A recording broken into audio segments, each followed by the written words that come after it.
오늘 우리에게 주시는 하나님의 말씀은 데살로니가 후서 1장 1절에서 12절까지의 말씀입니다. 바울과 실루아노와 디모데는 하나님 우리 아버지와 주 예수 그리스도 안에 있는 데살로니가인의 교회에 편지하노니 하나님 아버지와 주 예수 그리스도로부터 은혜와 평강이 너희에게 있을지어다. 형제들아, 우리가 너희를 위하여 항상 하나님께 감사할지니 이것이 당연함은 너희의 믿음이 더욱 자라고 너희가 다 각기 서로 사랑함이 풍성함이니 그러므로 너희가 견디고 있는 모든 박해와 환난 중에서 너희 인내와 믿음으로 말미암아 하나님의 여러 교회에서 우리가 친히 자랑하노라.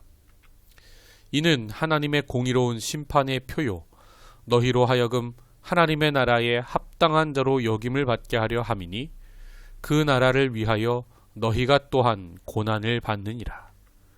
너희로 환난을 받게 하는 자들에게는 환난으로 갚으시고 환난을 받는 너희에게는 우리와 함께 안식으로 갚으시는 것이 하나님의 공이시니 주 예수께서 자기의 능력의 천사들과 함께 하늘로부터 불꽃 가운데에 나타나실 때에 하나님을 모르는 자들과 우리 주 예수의 복음에 복종하지 않는 자들에게 형벌을 내리시리니 이런 자들은 주의 얼굴과 그의 힘의 영광을 떠나 영원한 멸망의 형벌을 받으리로다. 그날에 그가 강림하사 그의 성도들에게서 영광을 받으시고 모든 믿는 자들에게서 놀랍게 여김을 얻으시리니 이는 우리의 증거가 너희에게 믿어졌음이라. 이러므로 우리도 항상 너희를 위하여 기도함은 우리 하나님이 너희를 그 부르심에 합당한 자로 여기시고 모든 선을 기뻐함과 믿음의 역사를 능력으로 이루게 하시고 우리 하나님과 주 예수 그리스도의 은혜대로 우리 주 예수의 이름이 너희 가운데서 영광을 받으시고 너희도 그 안에서 영광을 받게 하려 함이라. 아멘. 나는 믿습니다. 마지막 때에 심판이 있음을 이라는 제목의 말씀으로 은혜 나누겠습니다. 오늘 데살로니가 후서 말씀 나눕니다. 바울은 실루아노와 디모데와 함께 있다가 데살로니가 교회의 어려움을 듣고 편지를 합니다. 여기서 나오는 실루아노는 빌립보에서 바울과 함께 복음 전하다 감옥에 갇혀서 찬양을 하고 옥문이 열리는 기적을 체험하죠. 그때 바울과 함께 갇혔던 그 실라를 실루아노로 쓰고 있습니다. 또 같이 나오는 디모데는 여러분 너무 잘 아시는 대로 바울이 평생 복음의 아들로 여겼던 제자입니다. 살펴보면 바울은 2차 전도 여행 처음 시작 때 동역자 바나바와 다퉈서 이 둘이 갈라집니다. 바나바는 마가를 데리고 가죠. 그래서 혼자 복음의 여행을 할 뻔했는데 하나님이 바울 곁에 이렇게 든든한 동역자를 붙여주셔서 그 많은 고난에도 함께 복음을 전할 수 있었던 것을 알 수 있습니다. 이 바울의 선교팀뿐만 아니라 바울이 복음 전했던 데살로니가 교회에도 핍박이 있었습니다. 데살로니가 교회뿐만 아니라 바울이 복음 전한 곳에는 늘 핍박이 있었던 것을 알 수 있죠. 그 핍박은 그게 크게 두 가지로 볼 수 있는데 하나는 유대교 회당 지도자들의 질투입니다. 다른 하나는 이방인들의 우상 숭배자들의 미움입니다. 이 하나님의 진리의 복음이 전파되니까 점점 신도들을 잃어버리고 영향을 잃는 유대교 회당 지도자들이 크게 질투를 하였던 것이고요. 또 우상을 만들어서 먹고 사는 이방인들은 자기 우상이 가짜라고 하니까 생업이 위협받았던 겁니다. 여러분, 돈이 걸리면 목숨 걸고 싸우게 되어 있습니다. 신앙의 초보였던 데살로니가 교회 성도들은 놀랍게도 이런 무서운 박해를 잘 이겨나가고 있었습니다. 이에 바울이 감사하는 마음, 또 걱정되는 마음 여러 가지로 편지를 썼는데 이게 2000년이 지나 우리에게 전해져 데살로니가 후서로 불리고 있습니다. 오늘 본문 3절의 말씀입니다. 형제들아, 우리가 너희를 위하여 항상 하나님께 감사할지니 이것이 당연함은 너희의 믿음이 더욱 자라고 너희가 다 각기 서로 사랑함이 풍성함이니 그러므로 너희가 견디고 있는 모든 박해와 환난 중에서 너희 인내와 믿음으로 말미암아 하나님의 여러 교회에서 우리가 친히 자랑하노라. 아멘. 놀랍게도 그들은 박해와 핍박 중에도 인내와 믿음으로 이 교회 공동체를 잘 지켜나가고 있었습니다.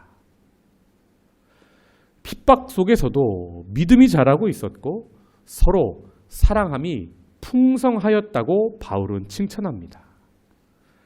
그래서 바울은 데살로니가 교회를 생각하면 항상 하나님께 감사가 나오고 또 다른 교회에 가서 복음 전할 때 늘 자랑을 하였던 것을 알 수 있습니다. 성도 여러분, 전 세계가 전염병으로 어려운 시기를 보내는 가운데 한국 교회가 사회로부터 크게 쓴소리를 듣고 있습니다. 우리가 이 시기에 회개할 것은 철저히 회개하고 우리는 복음의 본질로 돌아와서 핍박 속에서도 해야 될 일이 무엇입니까? 데살로니가 교회처럼 성도들의 믿음이 자라야 합니다. 그래서 우리가 양육을 계속해야 하는 거죠. 또 서로 사랑함이 풍성했다고 합니다. 멀리 볼 것 없이 우리부터 잘하면 됩니다. 우리 주님께서 우리 보실 때 감사가 나올 수 있는 교회, 다른 교회에다가 자랑하고 싶은 그런 교회로 우리 생명의 말씀 교회가 함께 서가기 원합니다. 바울은 데살로니가 교회 성도에게 고난받는 이유를 이렇게 설명합니다. 오늘 본문 5절. 이는 하나님의 공의로운 심판의 표요 너희로 하여금 하나님의 나라에 합당한 자로 여김을 받게 하려 함이니 그 나라를 위하여 너희가 또한 고난을 받느니라. 아멘. 여러분, 고난에는 크게 두 가지 이유가 있습니다. 하나는 나 때문에 받는 고난이 있고요. 다른 하나는 하나님 때문에 받는 고난이 있습니다. 여러분은 요즘 어떤 고난을 경험하십니까? 하나님 나라를 위하여 받는 고난에는 상이 있는 겁니다. 하나님의 공의로운 심판의 표가 너희에게 있다 하는데 이 표라는 말이 엔데이그마라는 헬라어입니다. 어떤 분명한 표식, 증거라는 뜻입니다. 즉 데살로니가 교회에서 이 성도들의 인내와 믿음은 그들이 장차 있을 하나님의 의로운 심판 앞에서 그들이 심판이 아니라 영광을 받는 증거요 표가 된다는 뜻입니다. 또 이 표는 하나님께서 그들을 지금 현재 극심한 핍박 속에서 지켜주신다는 사실에 대한 보증의 표이기도 합니다. 바울은 지금 고난 가운데 있는 데살로니가 성도들에게 소망을, 증거를 쥐어주고 있는 겁니다. 마지막 때에 심판이 있어서 진리를 박해하는 자들에게는 영원한 형벌이 있을 것이고 진리인 예수를 따르는 너희들에게는 영원한 영광이 있을 것을 선포하는 겁니다. 6절. 너희로 환난을 받게 하는 자들에게는 환난으로 갚으시고 이 환난은 잠시의 환난이 아니라 영원한 심판인 거죠. 7절. 환난을 받는 너희에게는 우리와 함께 안식으로 갚으시는 것이 하나님의 공이시니 주 예수께서 자기의 능력과 천사들과 함께 하늘로부터 불꽃 가운데에 나타나실 때에 자, 이 불꽃은 무엇입니까? 고린도 교회의 바울이 말한 그 불입니다. 마지막 심판 때에 불이 있는데 우리가 자랑할 것을 하나님 앞에 내놓았는데 불이 지나갑니다.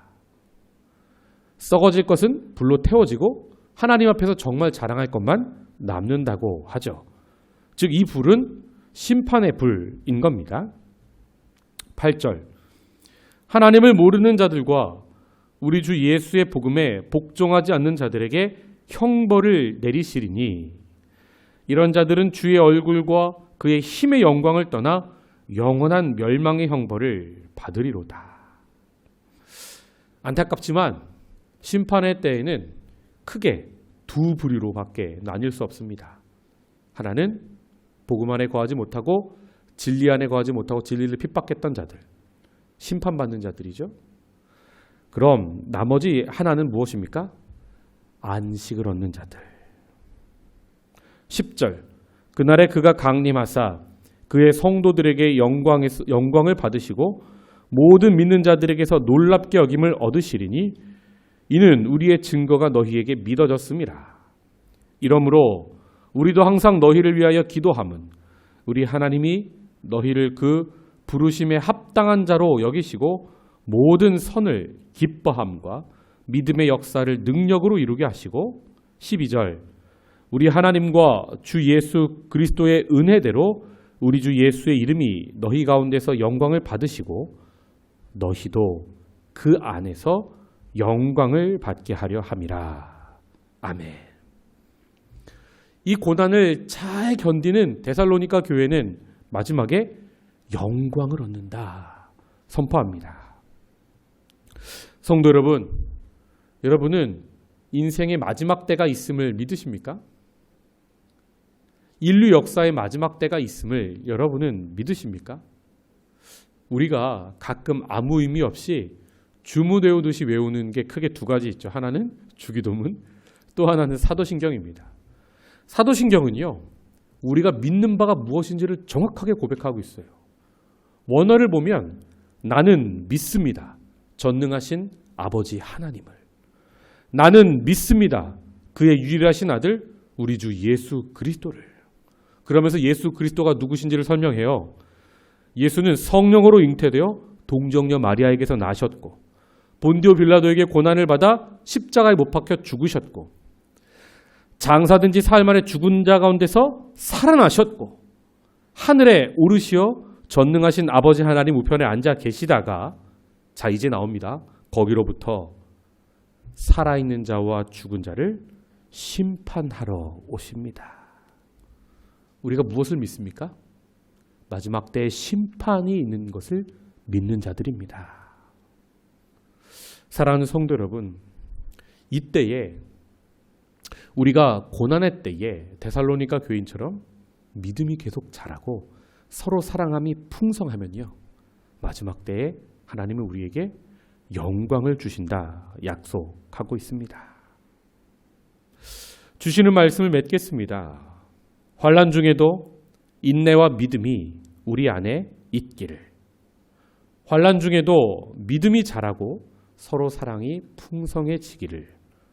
그래서 마지막 심판 때에 그 인내와 믿음과 서로 사랑이 공의의 하나님 앞에서 우리의 구원의 증거요 표가 되기를.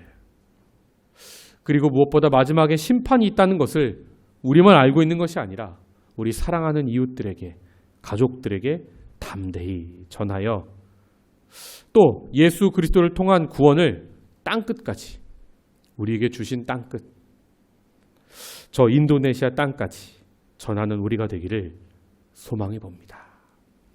기도하겠습니다. 하나님, 우리가 고난 중에도 기도하고 낙심하지 말아야 할 것은 마지막 때에 심판이 있고 그 심판이 우리에게는 구원이 된다는 것입니다. 우리에게 참된 안식과 쉼과 영광을 주시겠다 약속하시니 감사합니다. 그러므로 우리가 환난 중에도 바라보아야 할 것은 자기 연민에 빠지거나 감정의 늪에 빠지는 것이 아니라 약속의 말씀을 강하게 붙드는 것입니다. 우리의 믿음이 퇴보하지 않게 하시고 진리 안에서 성장하고 성숙하게 하여 주시옵소서. 또한 나만 바라보는 인생이 아니라 어려울 때일수록 서로를 돌아보게 하옵소서. 나보다 무거운 짐진 자들을 돌아보게 하시고 나보다 잘 나가는 인생, 나보다 앞선 인생 뒤통수만 바라보고 열심히 질투하며 욕심내며 따라가려고 발버둥치는 인생이 아니라 어려운 중에는 뒤를 돌아보고 낙심하고 넘어진 자들을 불러일으켜 세우고 함께 이 길을 걸어갈 수 있는 사랑이 있는 공동체 될 수 있도록 주님 축복하여 주시옵소서. 여호와는 내게 복을 주시고 너를 지키시기를 원하며 여호와는 그의 얼굴을 내게 비추사 은혜 베푸시기를 원하며 여호와는 그 얼굴을 내게로 향하여 드사 평강 주시기를 원하노라. 아멘.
네.